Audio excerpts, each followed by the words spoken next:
Hello friend, स्वागत है आपका हमारे यूट्यूब चैनल डेफिनेशन हब में। एसिड बेस सॉल्ट चैप्टर में नेक्स्ट टॉपिक है classification of acid and base. तो हम सबसे पहले स्टार्ट करते हैं क्लासिफिकेशन ऑफ एसिड्स का। अब क्लासिफिकेशन ऑफ एसिड दो बेस कंसीडर करते हुए करते हैं, एक है स्ट्रेंथ और दूसरा है कंसंट्रेशन। तो अगर इन दोनों को कंसीडर करते हुए क्लासिफिकेशन अगर हम देखें तो ये चार्ट बनता है, मतलब कि एसिड को दो पार्ट्स में डिवाइड कर सकते हैं, on the basis of strength और on the basis of concentration. और स्ट्रेंथ के बेसिस पे भी इसको दो पार्ट्स में डिवाइड कर सकते हैं, एक स्ट्रॉन्ग एसिड और एक वीक एसिड। और अगर बात करें कंसंट्रेशन के हिसाब से तो कंसंट्रेशन के हिसाब से भी दो पार्ट्स में डिवाइड कर सकते हैं, एक कंसंट्रेटेड एसिड और डाइल्यूट एसिड। तो आइए हम इनके बारे में डिटेल्स में जानते हैं कि ये है क्या। तो स्ट्रेंथ से स्टार्ट करेंगे और फिर नेक्स्ट में कंसंट्रेशन देखेंगे। तो स्ट्रेंथ के बेसिस पे हम एसिड को क्लासिफिकेशन देखते हैं। तो ये क्वेश्चन रेज होता है कि स्ट्रेंथ है क्या। तो स्ट्रेंथ ये है कि अगर किसी एसिड को एक्वस सॉल्यूशन बनाया जाए तो हाइड्रोनियम आयन वो कितना देता है, कितना हाइड्रोनियम आयन वो प्रोड्यूस करता है, तो उसको कहते हैं हम स्ट्रेंथ ऑफ एन एसिड। मतलब कि जितना ज़्यादा वो हाइड्रोनियम आयन प्रोड्यूस करेगा या बनाएगा वो उतना ही स्ट्रॉन्ग एसिड कहलाएगा। तो इसको कंसीडर करते हुए अब हम एसिड, स्ट्रॉन्ग एसिड का डेफिनेशन देखते हैं। N acid dissociated almost completely, मतलब वो एक्वस सॉल्यूशन में कंप्लीटली डिसोसिएट हो जाता है और क्या प्रोड्यूस करता है, maximum number of hydrogen ion बोलिए या हाइड्रोनियम आयन। हाइड्रोजन आयन भी क्योंकि वो हाइड्रोजन ही निकालता है, लेकिन हाइड्रोजन अपने स्टेट में, फ्री स्टेट में रह नहीं सकता, वो तुरंत वाटर से रिएक्शन करके और हाइड्रोनियम आयन बना देता है। तो आप ये भी कह सकते हैं कि maximum number of hydrogen ion produce करता है या maximum number of hydronium ion produce करता है। तो एग्जाम्पल अगर हम देखेंगे तो नाइट्रिक एसिड अगर है HNO3, एक्वस सॉल्यूशन में हाइड्रोजन और NO3 माइनस प्रोड्यूस करेगा, जिसमें से हाइड्रोजन आयन वो वाटर से रिएक्शन करके हाइड्रोनियम आयन बना देगा। तो ये तो हो गया कि नाइट्रिक एसिड का एग्जाम्पल। दो और एग्जाम्पल हैं जो आपके सिलेबस में है, सल्फ्यूरिक एसिड और हाइड्रोक्लोरिक एसिड।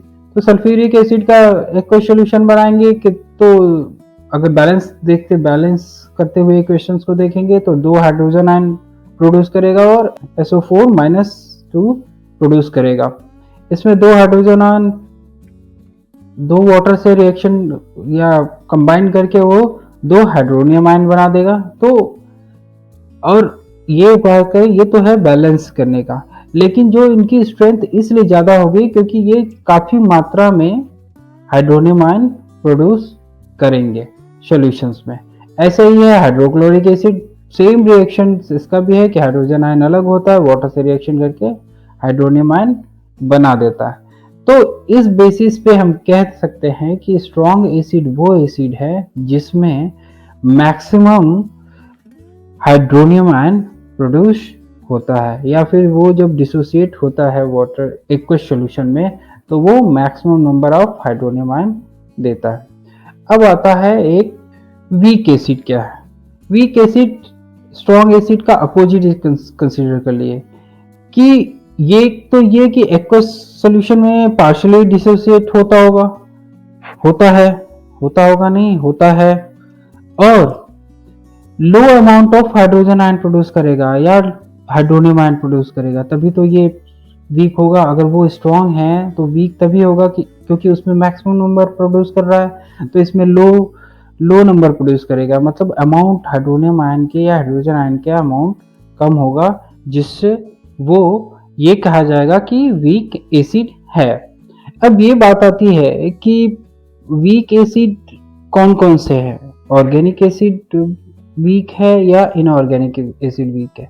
तो आप ये फाइंड आउट करेंगे कि जो ऑर्गेनिक एसिड है वो वीक एसिड होते हैं, और जो मिनरल एसिड है, जो मिनरल से फाइंड आउट होते हैं, इनऑर्गेनिक एसिड है, वो स्ट्रॉन्ग एसिड होते हैं। तो ये आप एक डिफरेंस समझ में आएगा, क्योंकि हम वीक एसिड ही खा सकते हैं जैसे कि एसिटिक एसिड खाने में यूज होता है, सिट्रिक एसिड यूज होता है, टार्टरिक एसिड भी खाने में यूज होता है। तो ये सब हम यूज करते हैं क्योंकि ये वीक एसिड है। तो अगर हम बात करें कि वीक एसिड कम हाइड्रोजन या हाइड्रोनियम आयन प्रोड्यूस करेंगे as compare to strong acid में। तो ये हो गए दो क्लासिफिकेशन। कुछ और एग्जांपल जैसे citric acid C6H8O7, carbonic acid H2CO3 और टार्टरिक एसिड, ये कुछ एग्जांपल्स है वीक एसिड के। आइए अब हम देखते हैं एसिड का classification on the basis of concentration. Concentration के बेसिस पे भी इसको दो पार्ट में डिवाइड कर सकते हैं। आइए अब हम देखते हैं कंसंट्रेशन का मतलब क्या होता है। कंसंट्रेशन का मतलब ये होता है कि अगर किसी एसिड को वाटर में डिसॉल्व किया गया है तो उसका कितना अमाउंट उसमें डिसॉल्व किया गया है। जैसे अगर हम ये बात करें कि 1 लीटर एसिड और वाटर का अगर हम सॉल्यूशन बनाते हैं तो 1 लीटर में कितने मॉलिक्यूल, कितने मोल हम एसिड मिक्स करेंगे, वो उसका कहलाता है कंसंट्रेशन। अगर जितना मोल हम मिक्स करेंगे 1 लीटर सॉल्यूशन बनाने के लिए वाटर के साथ उसका डिसॉल्व करके, जितना ज्यादा होगा मोल उतना उसका कंसंट्रेशन ज्यादा होगा। या नॉर्मल लैंग्वेज में समझ में आया कि पानी कम एसिड ज्यादा तो वो ज्यादा कंसंट्रेटेड होगा, पानी ज्यादा एसिड कम तो वो डाइल्यूट होगा। ये है सिंपल वाला लैंग्वेज। अब आइए जो थ्योरेटिकल लैंग्वेज में अगर हम बोलें तो वो इसको कैसे कहेंगे कि जिस एसी के सॉल्यूशन में एक सॉल्यूशन अगर बनाए तो परसेंटेज हाई होगा एसिड का, ठीक है, तो कहेंगे वो कंसंट्रेटेड एसी है। जैसे मैंने बोला था कि अगर एसिड की मात्रा ज्यादा है तो वो कंसंट्रेटेड एसिड कहलाएगा, अगर एसिड की मात्रा कम है तो वो डाइल्यूट हो जाएगा। तो डाइल्यूट का क्या होता है, when an acid is having low percentage in aqueous solution is called dilute acid. अब ये होता है कि इसका कंसंट्रेशन का जो यूनिट है मेजरमेंट का वो है मोल पर लीटर। मतलब जितने मोल्स बढ़ते जाएंगे 1 लीटर में वो उतना कंसंट्रेटेड एसिड कहलाएगा। ओके, तो ये तो हो गया क्लासिफिकेशन ऑफ एसिड का। दो बेसिस हमने कंसीडर किए थे, कौन कौन से, एक स्ट्रेंथ के बेसिस पे और दूसरा कंसंट्रेशन के बेसिस पे। तो स्ट्रेंथ के बेसिस पे दो पार्ट्स में डिवाइड किया गया था, स्ट्रॉन्ग एसिड और एक वीक एसिड, और कंसंट्रेशन के हिसाब से दो पार्ट्स में डिवाइड किया गया था, एक कंसंट्रेटेड एसिड और एक डाइल्यूट एसिड। अब आइए हम देखते हैं क्लासिफिकेशन बेस का। तो बेस का क्लासिफिकेशन भी अगर हम देखेंगे तो सिमिलर टू एसिड के ही है। अगर इसका क्लासिफिकेशन भी स्ट्रेंथ और कंसंट्रेशन के हिसाब से चेक करें तो ये चार्ट बन के आता है। तो अगर मैं ये बात करूं कि क्योंकि इसका हम जो सॉल्यूशन बनाएंगे ये वाटर के साथ बनाएंगे, तो जो बेस वाटर में डिसॉल्व होते हैं वो क्या कहलाता है, एल्कली। तो एल्कली को ही हम कंसीडर करते हुए यहाँ पे चलेंगे। तो स्ट्रेंथ के बेसिस पे भी दो पार्ट्स में डिवाइड किया गया है, स्ट्रॉन्ग बेस और वीक बेसिस। और कंसंट्रेशन के हिसाब से कंसीडर करें तो इसमें दो है, कंसंट्रेटेड बेस और डाइल्यूट बेस। तो आइए स्टार्ट करते हैं इनके बारे में डिटेल में जानना। तो बेस के लिए हम किसको स्ट्रेंथ मानेंगे, एसिड में तो हमने हाइड्रोजन और हाइड्रोनियम आयन को कंसीडर किया था, यहाँ पे हम कंसीडर करेंगे हाइड्रोक्सिल आयन को। तो ये बोलेंगे कि एक्वस सॉल्यूशन अगर हम बनाते हैं तो हाइड्रोनियम आयन का नंबर जितना ज्यादा होगा वो उतना स्ट्रॉन्ग बेस या एल्कली कहलाएगा। तो जितना ज्यादा हाइड्रोनियम आयन होगा अगर एक्वस सॉल्यूशन में वो उतना स्ट्रॉन्ग बेस कहलाएगा। अब स्ट्रॉन्ग बेस के कुछ एग्जांपल हैं, सोडियम हाइड्रोक्साइड, पोटेशियम हाइड्रोक्साइड और लिथियम हाइड्रोक्साइड। ये कुछ स्ट्रॉन्ग बेस के एग्जाम्पल है या स्ट्रॉन्ग एल्कली के एग्जाम्पल है। अब आइए देखते हैं वीक एल्कली। वीक एल्कली किसको कहेंगे, जिसमें हाइड्रोक्सिल आयन कम मात्रा में प्रोड्यूस होगा, या जब बेस का या एल्कली का जो बेस वाटर में डिसॉल्व होंगे या जिनका एक्वस सॉल्यूशन बना सकते हैं वो कम नंबर में हाइड्रोक्सिल आयन प्रोड्यूस करेंगे। इसके एग्जाम्पल क्या है? अमोनियम हाइड्रोक्साइड, कैल्शियम हाइड्रोक्साइड और मैग्नीशियम हाइड्रोक्साइड। ये कम मात्रा में हाइड्रोक्सिल आयन प्रोड्यूस करेंगे, तो ये कहलाएंगे वीक बेस। कौन से वीक बेस हैं? अमोनियम हाइड्रोक्साइड, कैल्शियम हाइड्रोक्साइड और मैग्नीशियम हाइड्रोक्साइड। ये 3 बेस वीक बेस कहलाते हैं। अब आइए हम देखते हैं कंसंट्रेशन के हिसाब से बेस के क्लासिफिकेशन। कंसंट्रेशन के हिसाब से एल्कली को भी 2 पार्ट्स में डिवाइड किया गया है, कंसंट्रेटेड एल्कली और डाइल्यूट एल्कली। इसमें भी सेम है कि परसेंटेज ज्यादा रहेगा एक्वस सॉल्यूशन में अगर बेस का, तो वो कंसंट्रेटेड एल्कली कहलाएगा, और जब कंसंट्रेशन या परसेंटेज लो होएगा एक्वस सॉल्यूशन में, तो उसको हम क्या कहेंगे? Dilute alkali. यहाँ पे भी जो उसका मेजरमेंट है कंसंट्रेशन का, वो मोल पर लीटर ही है, क्योंकि ये यूनिवर्सल है। अगर किसी को कंसंट्रेशन अगर कंसीडर या चेक करना हो, तो उसको हम मोल पर लीटर में ही चेक करेंगे।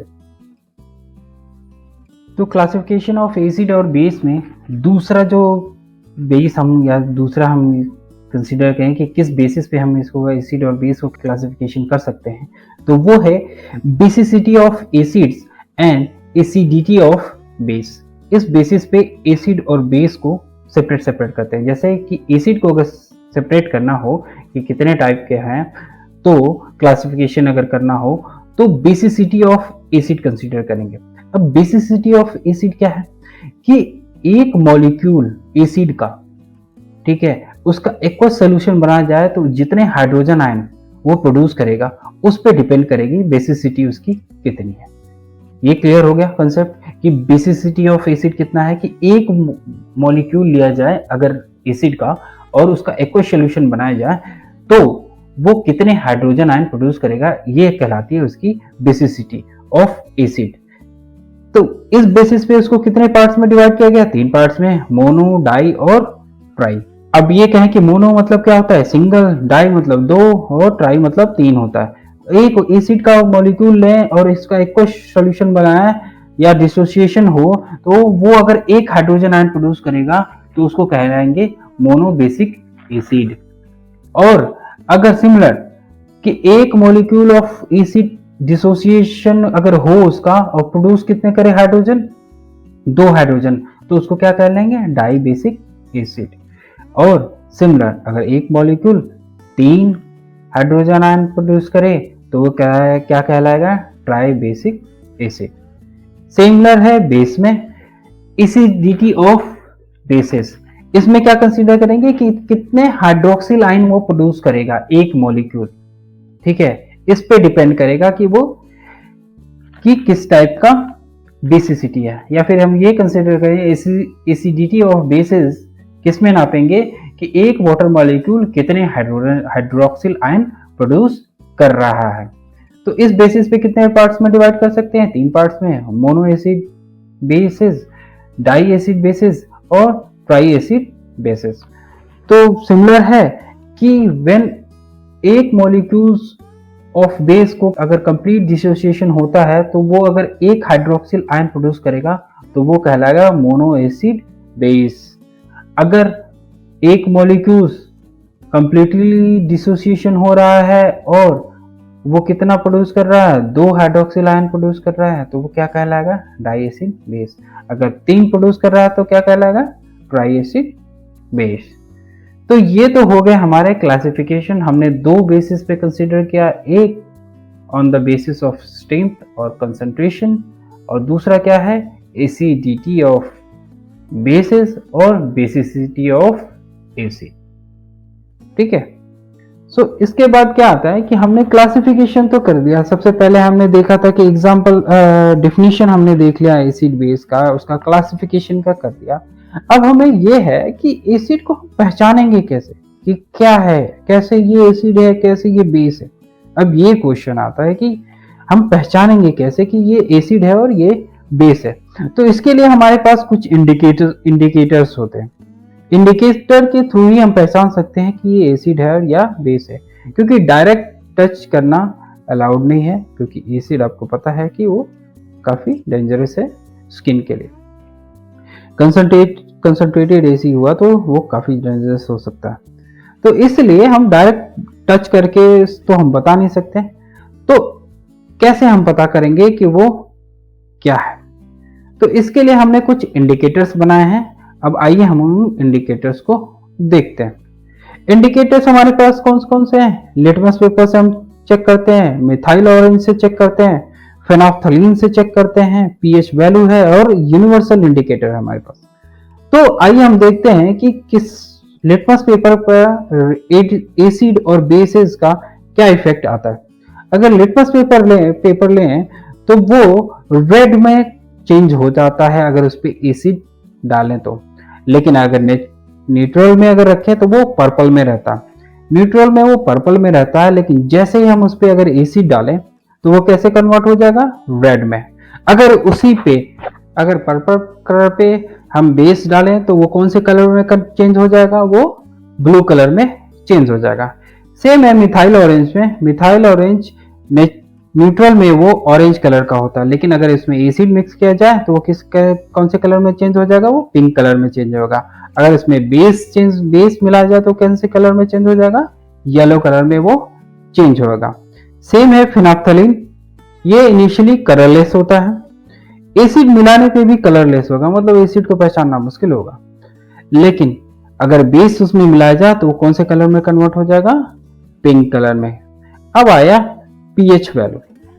ये पीएच वैल्यू क्या है? पीएच वैल्यू से हमें पता चलता है कि वो एसिड है या बेस है। अब ये पीएच वैल्यू कहां तक होती है? 0 को भी कंसीडर करते हैं, लेकिन 1 से कंसीडर करते हुए 14 तक हम जाते हैं। अब आया कि इसकी वैल्यू 1 से लेके 14 तक तो है, लेकिन किसको एसिड कहेंगे और किसको बेस करेंगे? तो न्यूट्रल पॉइंट को 7 रखा गया, ठीक है। न्यूट्रल पॉइंट आपका 7 है। अगर 7 से पीएच वैल्यू कम आती है तो वो एसिड होगा, मतलब 7 लेस देन 7 और टुवर्ड्स 1 अगर बढ़ते जाएंगे तो वो उतना ही स्ट्रॉन्ग एसिड होते जाएगा। जैसे अगर जिसका 1, 2, 3 अगर हम कंसीडर करें तो HCl है, सल्फ्यूरिक एसिड है, नाइट्रिक एसिड है, ये सब बातें हैं। उससे अगर घटते जाएंगे तो वो वीक एसिड में आते जाएगा। 7 के पास 6 पॉइंट समथिंग में जो आएंगे वो सब वीक एसिड में कंसीडर किया जाएगा। इसी का अपोजिट है, अगर 7 से ग्रेटर में बढ़ेंगे, अगर मैं बात करूं कि 7 टुवर्ड्स 14 बढ़े, 7 से 14 की तरफ, तो वो बेस बढ़ते जाएंगे। 12, 13, 14 अगर हम बात करें तो वो स्ट्रॉन्ग बेस होंगे। अब एक आता है यूनिवर्सल इंडिकेटर, जिसको विब गेवर भी बोलते हैं, आप लोगों को पता ही होगा। तो इसमें कितने कैरेक्टर्स हैं? 7। जो ग्रीन है वही है न्यूट्रल, जी न्यूट्रल है। अगर कंसीडर करें विब गेवर में तो right hand side white, yellow, orange, red ये एसिड है, और ब्लू, इंडिगो और वायलेट बेसिस में है। तो ये आपका रेंज दिया हुआ है कि येलो थोड़ा सा वीक एसिड, ऑरेंज उससे स्ट्रॉन्ग एसिड और रेड सबसे strong acid.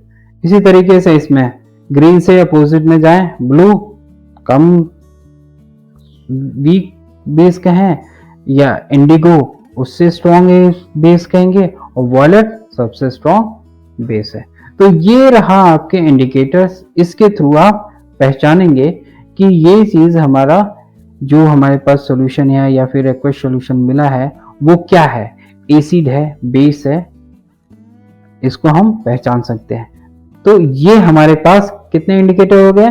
Litmus, methyl orange, phenolphthalein, pH value और universal indicator. Thanks for watching. Thanks for watching.